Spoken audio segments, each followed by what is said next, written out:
poverty creates crime, which is what happens, which is why the vast majority of crimes happen. Well, then you've now created the conditions for a high crime area because people are desperate and in need of resources, and then you've created a justification for then attacking and brutalizing all of these people and stop and frisking them and all these things. And guess what? That always ended up being black and brown people, right? Yes. But not always, but a disproportionate rate of the time ended up being black and brown people.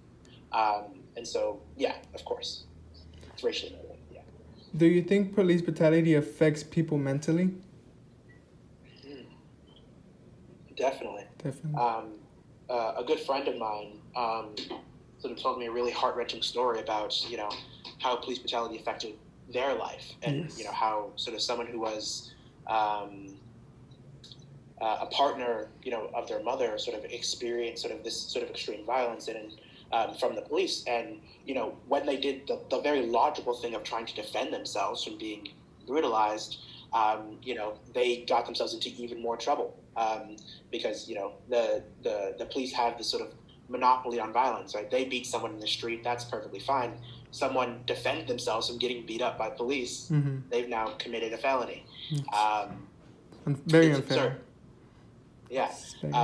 When you do the logical thing and try to prevent yourself from being harmed, when you have this sort of complete imbalance of power, it doesn't really matter.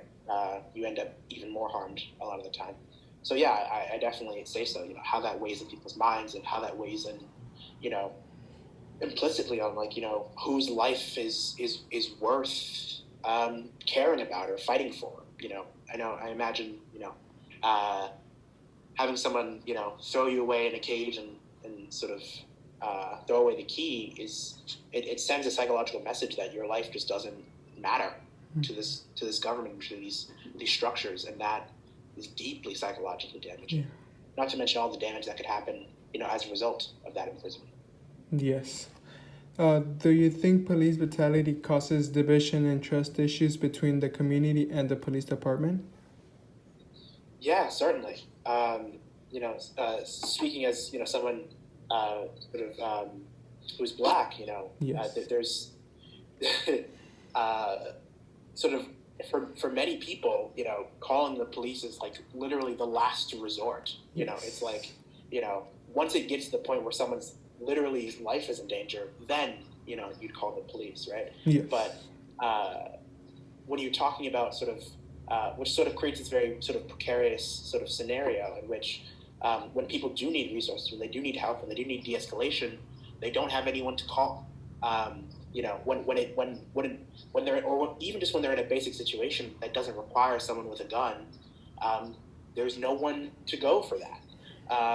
Especially when that every time you make that call, you're risking the person you're calling the cops on, you're risking their life when you do so.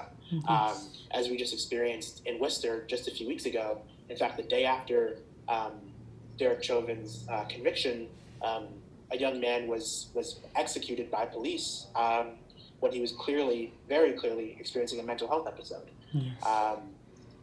And so, yeah, it's extremely damaging to the community and to sort of and it makes it, very difficult to actually solve conflicts in a meaningful and